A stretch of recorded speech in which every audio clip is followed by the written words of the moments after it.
Hi, everybody. Here we are with the digital download, and got a number of exciting things to talk about. I do need to say that today's been brought by our friends at restream.io. Mike, do you want to just introduce yourself? Hey, everybody. I'm Mike Garrison, Values-Based Mindset and DLA Ignite. And today I'm talking about what you're not being told as an accounting firm on how to be successful. Lenwood, what are you doing today? Hello, I'm Lenwood Ross, founder and CEO of Accelerate. We're building digital culture at scale for enterprises, and we work with large teams. Today, I'm going to talk about what do you do if you find a nestling bird? Oh, wow. That sounds interesting. So hi to Nick. Good to see you. Adam. Hi, everyone. I'm Adam Gray. I'm Tim's business partner at DLA Ignite. And I'm going to recap on a couple of things that I've learned during the week. One of them is the ongoing challenge of content creation for people. And Thomas. Hello, everybody. I'm Thomas Ross. I'm the founder of Social Selling HQ.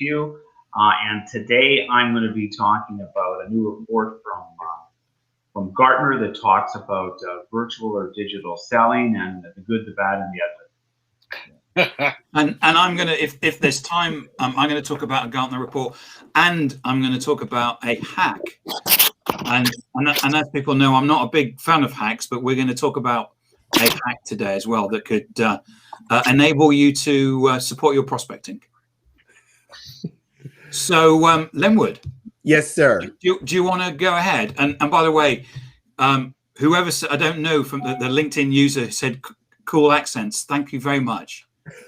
It's only when Mike speaks that we go back to the non-British. Okay. So this week, my 4-year-old daughter found a nestling bird right near our play set. And I immediately thought that the bird was dead. So I, get away from the dead bird. And she recognized that the bird was actually still alive. And so once she realized the bird was still alive, then I had to go on the internet and figure out what you do if you find a small bird. That's what we did. And what you do is you get a shoebox and you poke some holes in it, and you create like a nest inside. And you pick up the bird with some gloves on your hands, and you put it in there. And then you need to find a quiet, dark place in your house. You take a heating pad, put it on the lowest setting, put it halfway underneath that shoebox, and now you've got a little incubator. Now, what you have to do then is immediately call a wildlife rehabilitation center. Yes, I did all this this week. This is my digital download. If we didn't have the internet, I would not have known what to do. This is what the B2B buyers are doing out there, right? They have a problem. They go on social media, or they go on the internet, and they figure out what to do. So anyway, we then this was about 6 p.m. at night that we found this bird. So we had to keep the bird overnight. And then the next day we rushed it to the Raptor Trust, which was a place where you could take birds that you found. And there, we rushed it to like the emergency room for nestling birds. And we found out that we had found a robin. And today we'll call to find out how the bird that we saved is doing. And my daughter will be able to check up on it. And then later we'll be able to go back. That's the bird sanctuary on the phone. But yeah, so it was a really great experience for my daughters.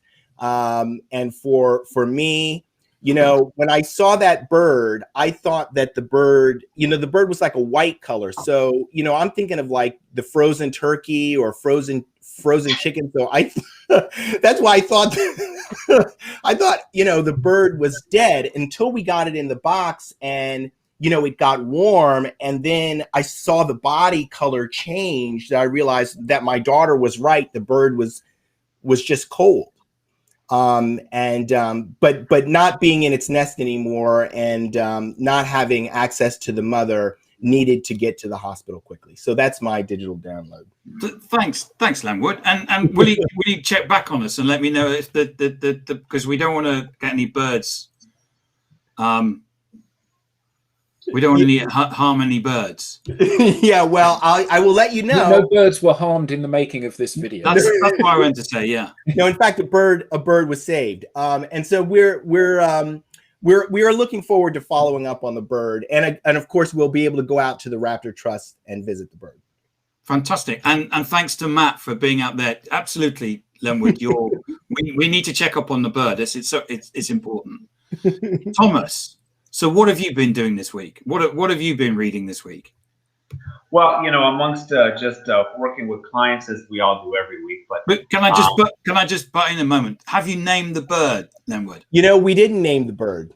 Right. Okay. So I didn't anyway. I'll ask my daughters if they did. Right. Thomas, sorry. Well, firstly, I'd like to say that you need to name the bird. That's a gimme. That has to happen. So just for your daughter's sake, I think, right? Yeah. Although then she's going to want to take it home, and that's a different conversation. Anyway, in any case, so this week we did what we always do. We're supporting our clients with respect to ongoing social sales training and digital transformation sessions. So that's great. But what was really interesting, and I always look forward to these, was there was a new report out by Gartner. And the title of the report was really exciting because it was a strategic virtual selling for 2021. And I thought, wow. That must be the answer to all of our problems solved. I've been waiting for this, and it's arrived, and with great excitement, I began my read, which of course was broken up by about 18 events along the way, so it took a lot longer than it should have, but nonetheless, it did occur. And much to my disappointment, it didn't really cover and say what I expected it to say. Interesting. So what were you expecting it to say, Thomas? Yeah. What were you expecting? So this is a report from Gartner on virtual selling. Yes, and Gartner has put out some great content recently. My favorite was one on actual what they call buyer enablement. Yes. And I really, really appreciated and took that one to heart because it's something that we've been talking about for a while. So I was expecting, you know, much the same with this content. And what it really did is actually made a situation that we're all familiar with worse. So it used a title that we're all laughing at some of the comments coming from the audience, by the way. But it really made worse a situation that exists with many companies who don't know what social selling and virtual selling is. And the Gartner report not only did not answer that question, it made it much worse. No. And while there were a couple of stats in there of interest, they're lost in the fact that this report did not talk about virtual or social selling in the least. What did it describe as virtual selling then? Well, good question, Tim. What I would describe as social selling is the opportunity of leveraging social media for the purpose of connecting, engaging, and developing prospects. Commercial interaction, yeah. Yeah, I don't think the word social media. In fact, let me rephrase that. The word social media never shows up once in the entire report. Huh? Are you going, Thomas? Are you going like I did last week on HubSpot? Are you doing the same thing? How do you mean? Remember I was slagging that HubSpot article? Oh yes, yes, yes. I guess so. I guess so. So yeah, I was greatly disappointed. And what's worse about it is many people who do look forward to Gartner reports, who don't know the difference, are going to read that report and be worse off than they were before they read it. Oh, that's no good. Right, and that's the challenge, and that's the problem, and that's what we deal with. So here I was hoping for something that would help us, the Gartner positioning, the importance of this. Luckily, there are many other reports out there, whether they be from McKinsey or Forrester or many others, that actually speak to what we do and show the stats and the data that prove out everything we do. But at the end of the day, it's important for people to realize that if you really want to understand social selling and virtual selling, don't read that report. Yeah. And So it may be that they're suffering from a little bit of legacy mindset and not actually engaging. They're not actually doing social. They're not doing it like we use social selling for our own commercial interactions, right, on a day-to-day basis, and those guys, they're not doing that. They're just I think what you're trying to say is that we walk the walk, right? Yeah. And Gartner's just trying to talk the talk, and they're not doing a particularly good job of it, at least with respect to that. But is that just Gartner? Tim and I had an interaction in the early days of this company. We had an interaction with one of the large, who shall remain nameless, one of the very large global, very well-regarded consultancies. And we said to them, this is what you need to be selling to your clients, and here's why. And they said, we are company X. We know everything there is to know about this. And we said, well, we'll analyze where you're at. So who are the top 10 people in your company that are exponents of brilliance at this? And they gave us a list of these people, many of whom hadn't even bothered to upload a profile photo onto their LinkedIn profiles. The one that they held up to be the high watermark hadn't actually shared any original content ever on their profile, had merely reshared everybody else's. So needless to say, when we spoke to them again, the conversation was one of, how can you be telling people that you can help them with this when clearly you have no ideas? And that's one of the high watermark companies. So in your experience, Thomas, which companies are actually doing a good job at this? Because I can't find them anywhere. Which companies with respect to reports on digital and social selling? So which companies are walking the walk rather than just doing reports which state the obvious, really? Our clients. Well, yeah, I'd have to, if that's the line in the sand, the reports versus walking the walk, I'm not aware of any. I'm going to agree with you on that, Adam. There's some good reports, there's some good information, but are they walking the walk? So I've seen that there's one about. I agree with Nick actually. Oh, hold on. I agree with Nick that it's frightening.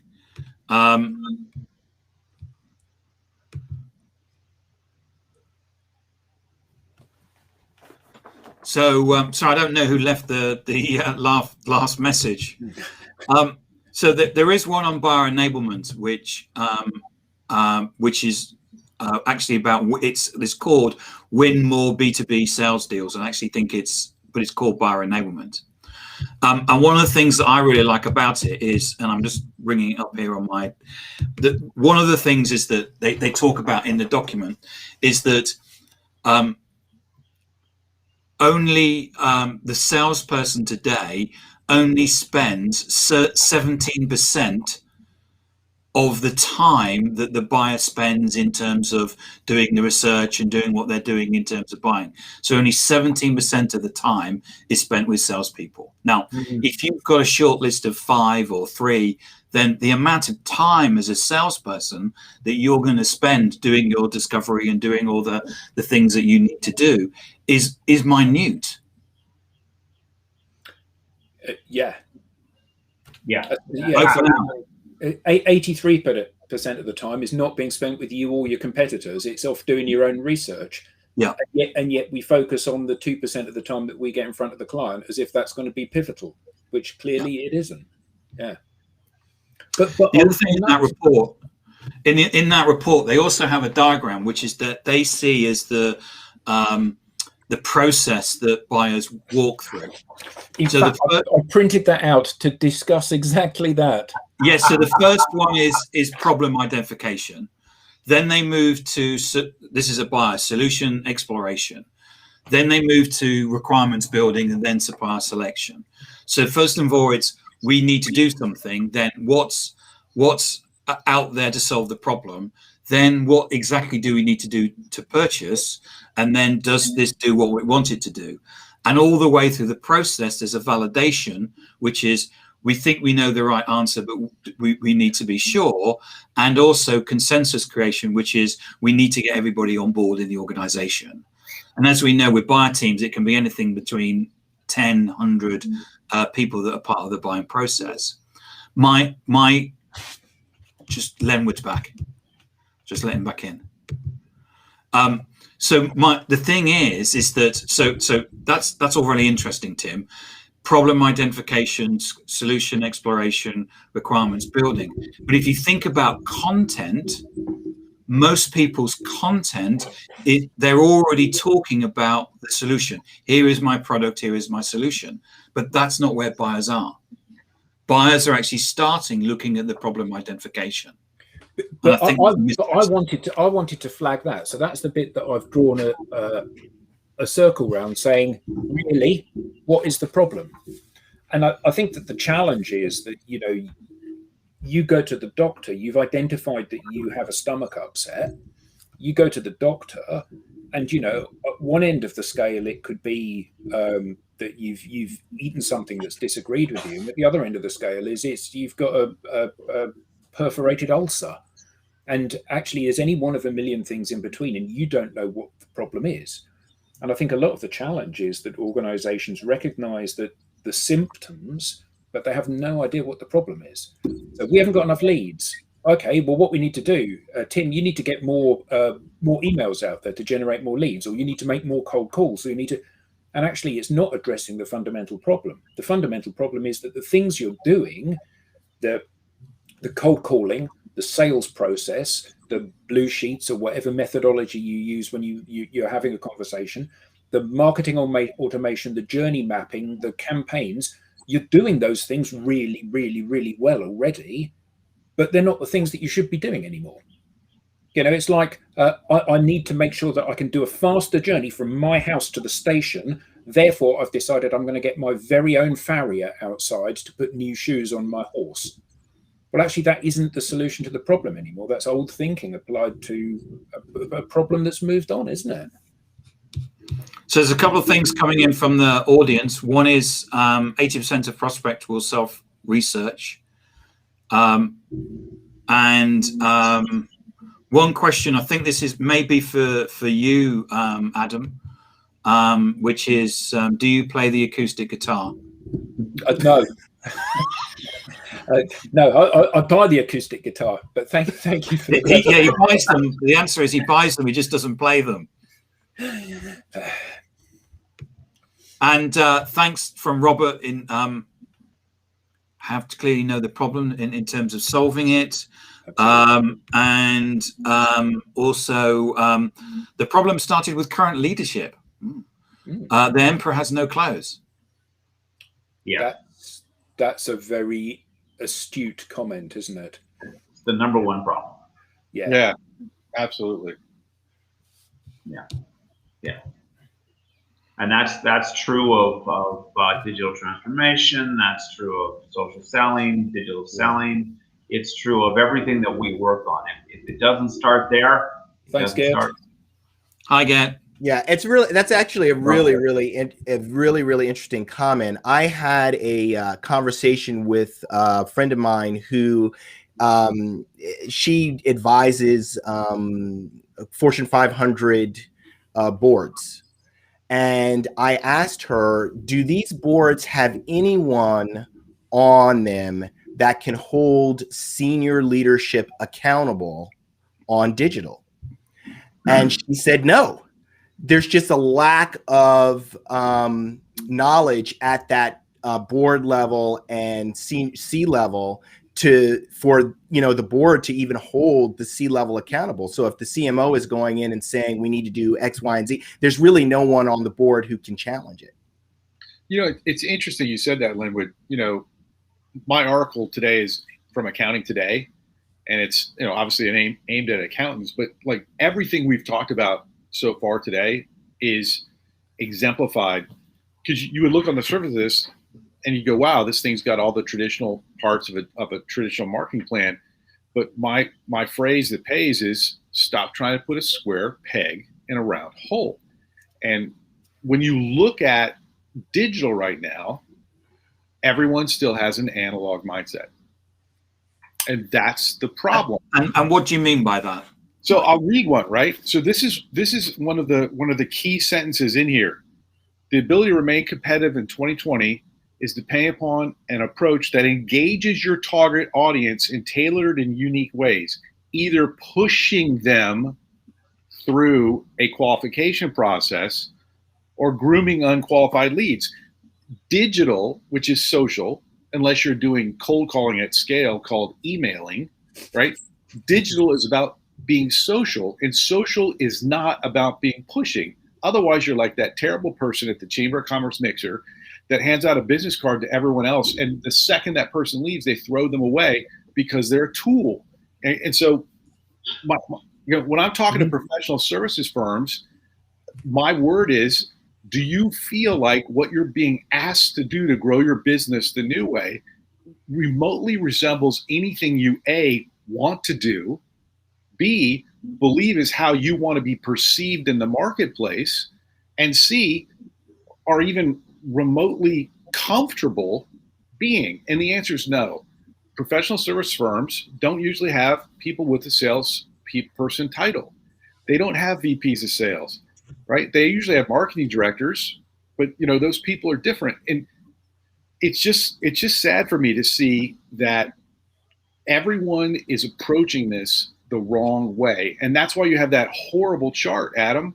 Like, you have this horrible chart with all these different things, and nothing on that chart, nothing on that will help a buying team feel comfortable about this process, because it's too freaking complicated. Like, it starts like this. How did you build your business before digital? How'd you do it before COVID? Well, if you were a transactional, nasty company that blows through your employees and treats people badly and just is there to, annoy me on Facebook, well, guess what? Just keep doing that. Best of luck, right? But if you are an organization, really the only ones we're really talking to, if you're an organization that values your team, if you're an organization that cares about your clients, and you're an organization that wants to have a reputation of people wanting to be with you, you can't bring analog awful to digital excellence. Don't do the terrible things that you hate in the buying process. Do the things you love. That's what I learned from Adam and Tim. So Mike, we've Gary basically commented on your the business card guy at the let's get rid of that one, and just some feedback, Mike. Yeah, I mean, it's like, so everything's complicated, but I think fundamentally, especially for professional services firms, but I would expand it to conglomerates that are on multiple continents. If you are getting just baffled by the bullshit, if you've got all of this crazy detail stuff going on, you want to work with a company, perhaps ours, that's going to come to you and say, hey, it's not easy, but it's simple. It's about your mindset. That's the key thing. Look what Tim's just put up. Simple works. That's the most insightful comment. And you, Mike, are and I mean this in the nicest way, you're an old-fashioned kind of guy. Networking, face-to-face meetings, pressing palms, getting to know people. What does social do? It enables you to do that with greater efficiency and greater while still being human. And yes. I think that the fundamental mistake that people make is that they want to buy a tool that absolves them from having to do any work. Social is you still got to do loads of work, like you used to have to get up early and go to the Chamber of Commerce breakfast meetings and hand out business cards to people. Now you've got to do that in a social digital world. But the whole point is that it brings people closer together. You get to have a weekly or a daily conversation with a much larger number of people, and you can see who's resonating with today's message, and then you can have a conversation with them in much the same way as you go to the Chamber of Commerce event every week or every month. Some people sidle up to you and say, "Hi, Mike, what's happened since we were last together?" And actually, that's what being human is about, isn't it? Yeah. So we've got a question that's come in, which I'm interested in. Is this a generational issue? Being as we're not all in our 20s. So I just so everybody knows, I'm going to have to admit this. I grew up in a world without the internet. That's there were no mobile phones when I grew up. Okay, and I need to come clean to everybody. And you feel better? You feel better? Did they have CD players in your world? No. Tim and I are from the 8-track. Sorry, I'm being facetious. I think that there is. Sometimes I think it's a generational, and sometimes it's not. Here I am, just accelerating to be nearly 56, and I know something about social media. Yeah, it's not a generational issue. It has nothing to do with it. No. I agree with that. But it does point to an issue, though, that is maybe the bigger challenge, which is why people are looking at tools, which is they don't know how to interact, right? So they didn't know how to interact when they went in person. But we've always done that. We've always, like, the human race has always looked to leverage tools. We've always looked for the next thing. So it's not I actually had a conversation. I'm going to have a podcast coming out in about 2 weeks with a professor of psychology at Temple University discussing whether it's personality, whether it's generational, and it's actually a function of your frontal cortex. How you have trained your mind to think is actually what determines it. And I can look at examples of people that think with a different mindset, that are intentional about what they're doing. And really it comes down to, can you delay gratification? Right? If you could delay gratification. So Leon's made a great point about, we had social media when we were growing up. It's called going outside and talking to people. Playground. Ain't that the truth? Yeah. It's not generational. That's right. But isn't that the point, though? Young people, they get the apps and stuff, and they're very comfortable with the swiping left and right and all that kind of thing. And they're very comfortable with holding up their phone and taking a selfie and promoting themselves. But old people, by which I mean people like us on the call, are comfortable having conversations with people. And actually, the people that are in the sweet spot of that Venn diagram are not old people that are scared of apps, and not young people that are comfortable with apps but can't network, but the crossover bit, the bit where they can adapt and learn the new techniques if they're older, or they're younger and they've had some experience of building relationships face to face in the business context. And those people, the sweet spot of that Venn diagram, that's where the rock stars come from. Those are the people that make their quota just by having loads of conversations. I know a client that I'm working with. One of the people, they post something, they get 200 likes on it. They're going to exceed their quota by a massive amount this year because people just want to talk to them. And equally, there are other people that we know that post stuff, they get zero traction, or people get lots of traction and they don't know what to do with it.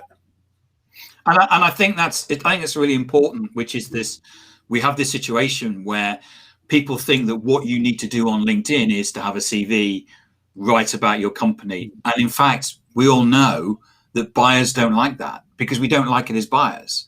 But if you're human, people will actually walk towards you and have conversations. Yeah. It's and about that transformation. It's really about training your brain.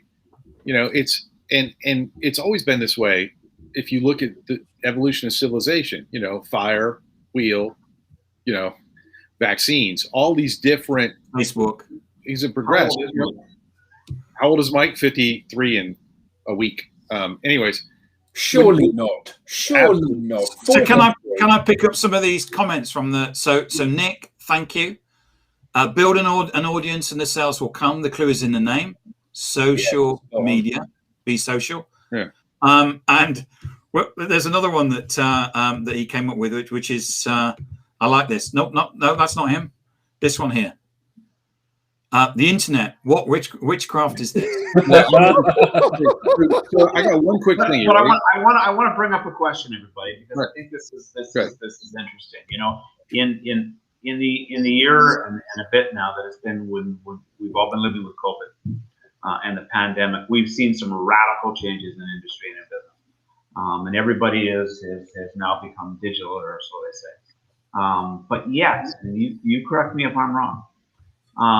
The word social and what we're talking about, but now at the corporate level and with businesses in every industry, have their sales teams and have their marketing teams outside of pumping out more corporate content and in some cases some better content, but on the whole, have their sales teams learned how to leverage digital and social selling in your experience? Because for me, I have not seen a big change in sales. I've seen a big change in the gravitation towards Zoom and Slack and a lot of other digital tools and the integration and even a lot of language around customer experience and user experience. But when it comes to sales, I have not seen that. Correct me if I'm wrong. Yeah, I've read books on virtual selling, and basically what they're saying is that what you need to do is make cold calls and send emails virtually. Yeah. You know what the big problem is? The big problem is our clients, our prospects, your prospects and clients, when they hear sales, they hear predator. They hear somebody that's there to take and kill. And that's, if you were going to ask me, what is the real secret? The real secret is, do you actually know how to leverage a network to help other people other than yourself? Because that's how it worked before social media. Like, people would be in these chamber of commerce mixers and they'd be in these networking groups. And we always knew the dude that was the relationship assassin, that girl that walked into the room and decided that everyone there was nothing other than a prospect. And they were there to get your insurance policy. They were there to get your copier sale. Those people never made it because they were not wired. They needed to go cold call, email, and do horrible advertising. If you have a mindset of giving and if you have a system to give. Mine's already working, Tim. Like, you have to have a system and a mindset of giving, because that's what makes you not a predator. Don't be a predator. Thanks, Robert, and thanks for coming and supporting us again this week. Appreciate it. I got a question for you. It's way back here. Just wanted to shout out to Rob. Hi, Rob. Hey, Rob. Hi, Rob. We love you. Check out Gary's. Look at what Gary said just now. Terrifying. This one. No, not that one. I'm Trying to find another one. I took a virtual selling course this week, and it focused mostly on being more visible. Was it like it's just a virtual paper. It's just everything out there other than what a lot of what we're doing is about how do I go get things from other people, and that's not social. Yeah, it's the. Sorry, I don't know because what happens on Restream if I'm not connected to you on LinkedIn, it doesn't come up with your name. So I'm sorry, but so send me a connection request and say I'm the guy that I'm not connected to you. So just so I know who you are. But I like this: pay it forward, be authentic, be patient, be kind. Social action. There's a lot of people that say that social selling takes a long time. It doesn't. But let's not go there for a moment. I totally agree with you that if you are authentic and you believe in what you're doing, then that will be it's what will make you. Put up Chris's one, because that's huge. Being a trusted advisor. Hi, Chris Gill. Hello, mate. Hi, Chris.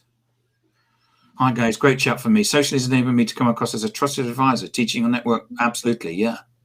Adam, that's your duty of care right there. Yeah. It's and the thing is that social, it's up 24 hours a day, 365 days a year. You don't know who's looking at it. So you can sit there and go, I'm not interested. Nobody's interested. As someone said to me today, I'm average. Nobody cares what I've got to say. Rubbish. People are checking you out all the time. And what they want to know is, are you going to be the person that's going to help me in this project? Are you going to be that person? And, if you're just going to sit there and say, I made target 5 times out of the last 4 years, and once I get my teeth into you, either I'm going to die or my client's going to die, then you may not find that you're getting the business. That's strange. But isn't that the problem with today's sales forces, guys? That's where I was going. That has not really changed, right? Exactly. And Gary said it was 4 hours of his life, that virtual selling course. Oh, and only 3 slides. Yeah. Well, although 4 hours, 3 slides doesn't seem like very good value for money. What I would say is that I'd rather 4 hours and 3 slides than 4 hours and 403 slides. If you often get. But interestingly, thanks, Rob. Strike a pose, is it? Sorry. I had an interchange with somebody earlier this week that had just been, and I need to be careful how I phrase this. They had bought from somebody that were advertising to them how to build an email marketing list course, and they bought this because the person that was doing it was ostensibly. Hi, Gary. Thanks. Thanks for coming. Like them, so they had come from the same background, were in the same industry, and was facing the same challenges. And this guy went on a course, cost him £500 as a. So that's what $650. Yeah, at an early bird rate. And it was basically a series of pre-recorded videos.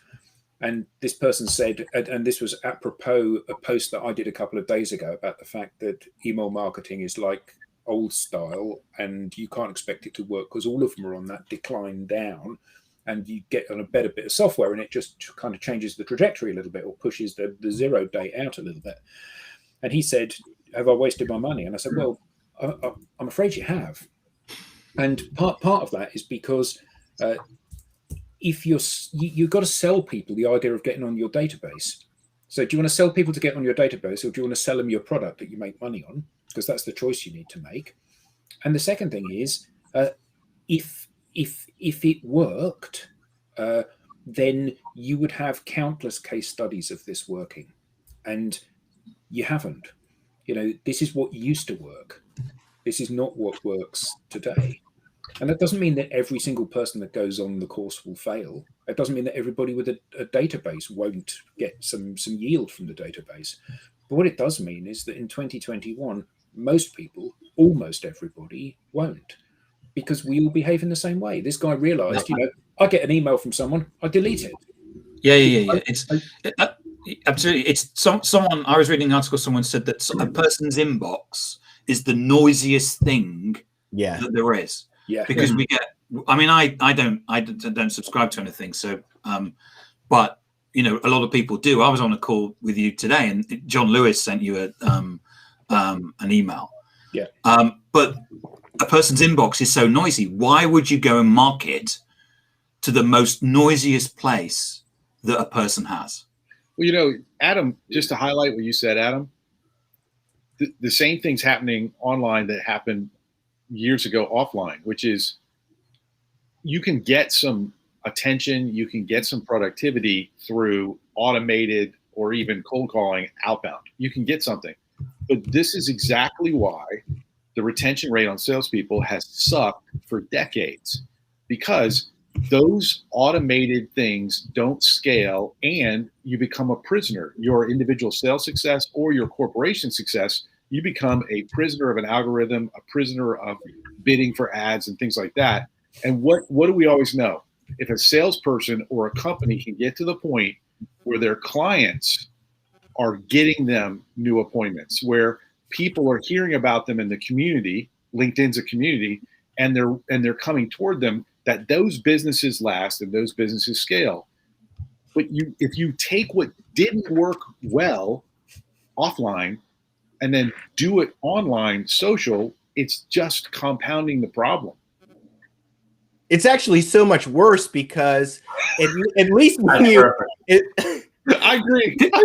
So, Lenwood, you did an email marketing course, didn't you? And you set up when you set up as an entrepreneur. That was the first thing you did, was get into email marketing. Yeah, I can tell about that experience. Absolutely. Yeah. So when guys, we're attacking this the wrong way though, and we started right when we started today's event. In that we talk about leadership and people walking the walk and actually understanding what needs to be done. We can't blame the salespeople. The salespeople aren't being given the opportunity to learn what we're talking about, other than attending and watching us, and that's not going to do the trick on its own. At the end of the day, if leadership doesn't understand and appreciate the value, and we all have clients wherein we've taken CEOs and we've taken executive VPs and we've taken directors and we've turned them into rock stars, and that has changed their organization more than anything else could have, because now it bleeds down and now everybody gets on board. And here's the other thing, and this is a tough thing to talk about, but it is what it is. And Mike, you said a little bit about it earlier, and that is not everybody's going to get on board. Right. And if they don't get on board, they need to look for a different shift. And having the data to show that they're not on board really helps. You've got to be able to measure. And that's the thing about digital and social. You can measure everything. You can measure everything. Yeah, it's not anecdotal.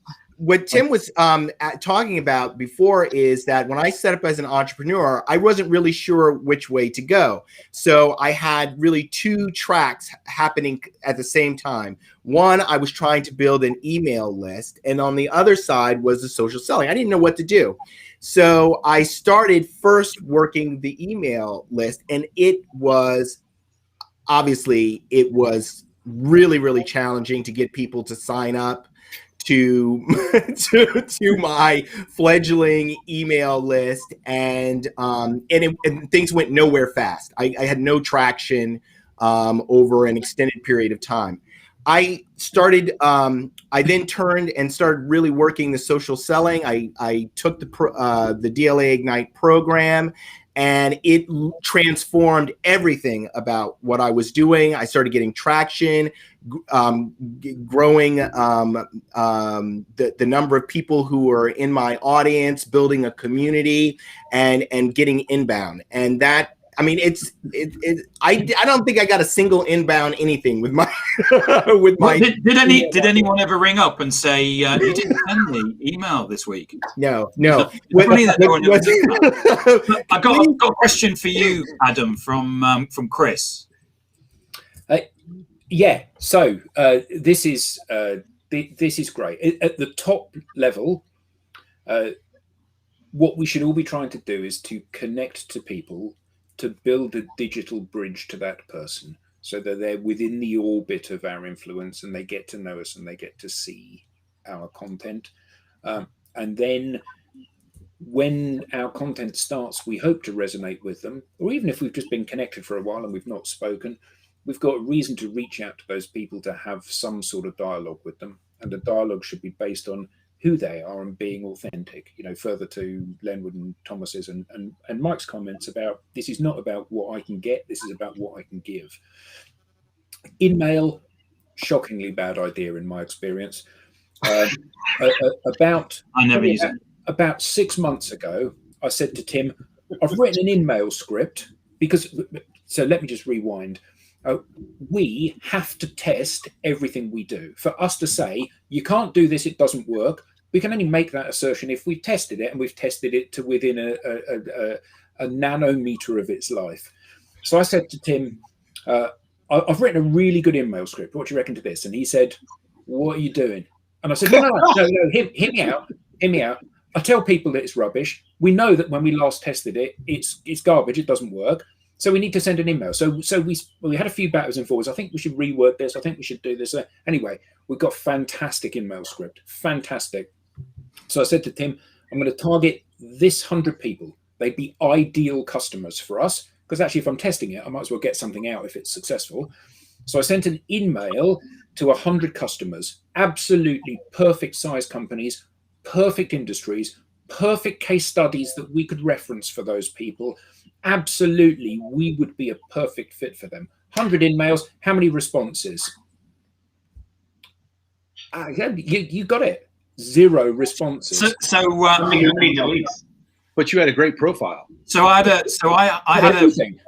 Adam and I went for a meeting with a very large corporate IT company, and we had a meeting with the country manager, and I went in there with my book, and I got the marketing manager in, and they said social selling, we're doing that already, and she pushed the book back across the desk. So I said, so how's it going? And she said, yeah, it's going really well. It's going amazing.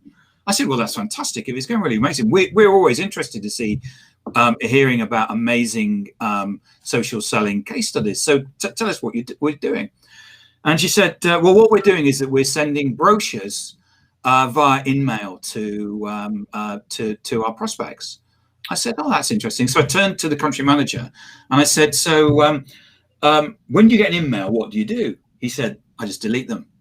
I said to the marketing manager, when you get an email, what do you do? She went, I just delete them. And she looked at the country manager.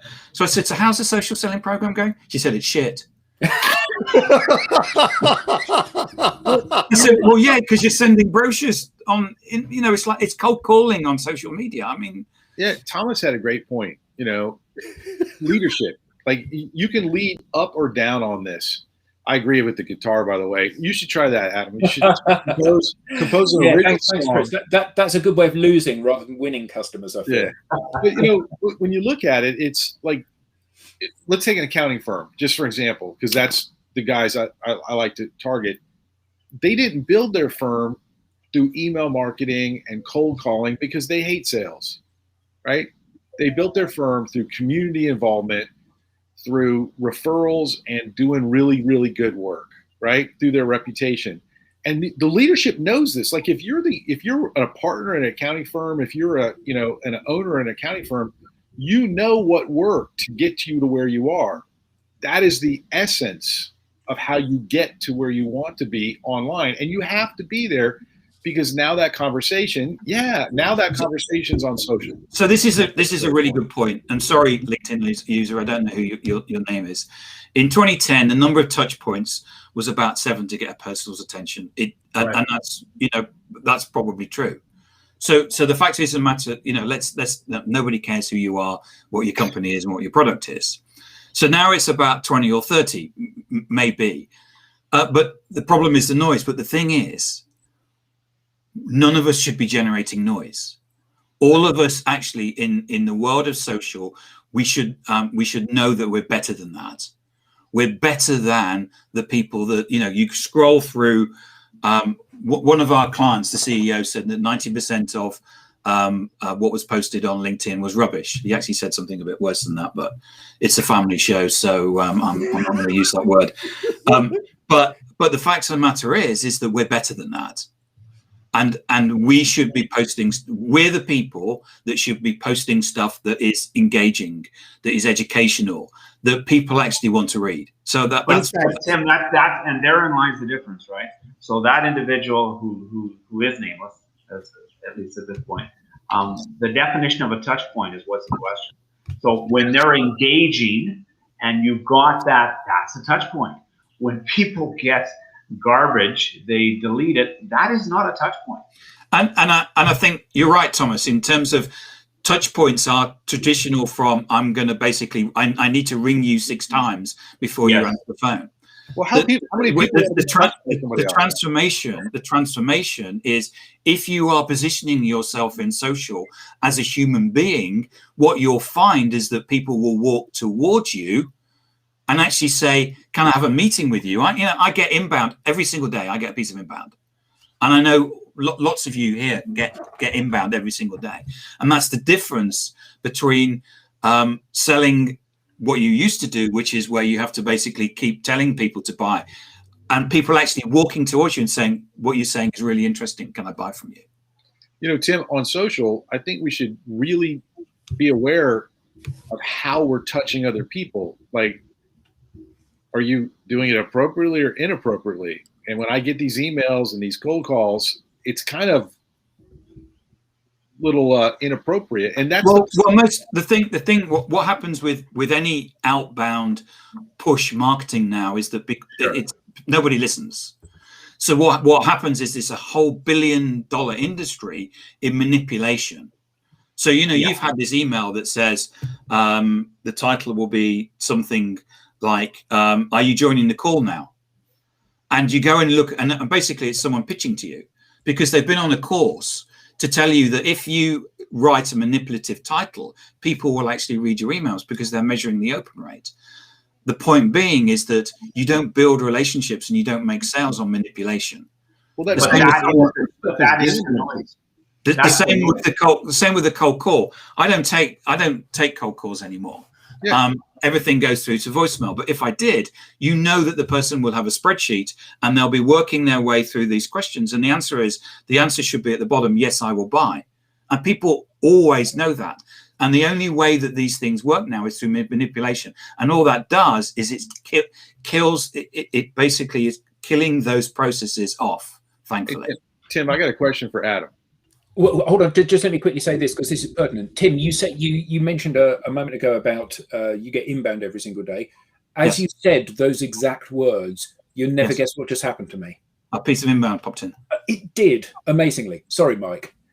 Well, I was just thinking that this traditional push marketing has more in line with gambling via marketing. It's spinning a roulette wheel, isn't it? Selling. Yeah.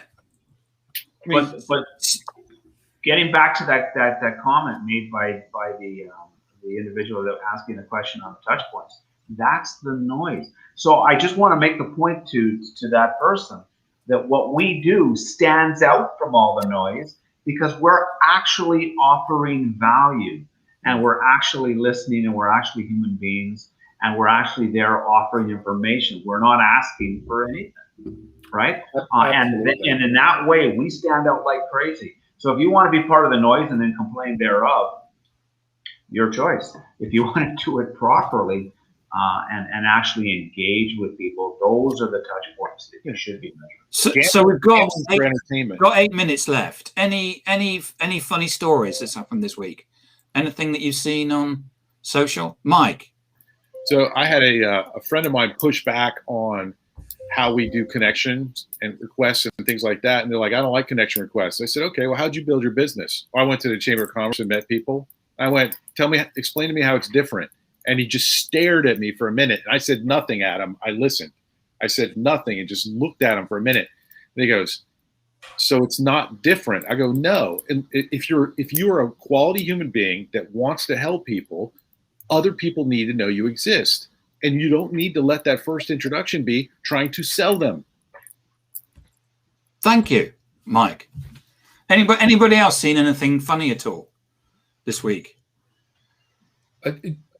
Often it's not so much funny. It's more like Mike's. There's an irony to it. I had a conversation with one of our clients, and they'd garnered some feedback from people within the organization. And some of the people had said, actually we're a bit uncomfortable with this ask for us to post personal content. Okay, well, we'll in the next phase of us working together, we'll change that. We'll remove some of the emphasis. And I kid you not, within 24 hours, 3 people had published personal posts. But here's what I'm doing. Here's me drinking a coffee. Here's me out on a bike ride.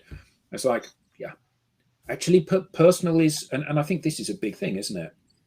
That we've all got levels of what we consider to be personal and our inner sanctum of stuff. And here's me on the beach with my wife and kids is personal, but equally here's my view and the happiness that I've got that this client has bought a successful program from us, or that someone has achieved this. And I'm really proud of what they've done. That's also personal.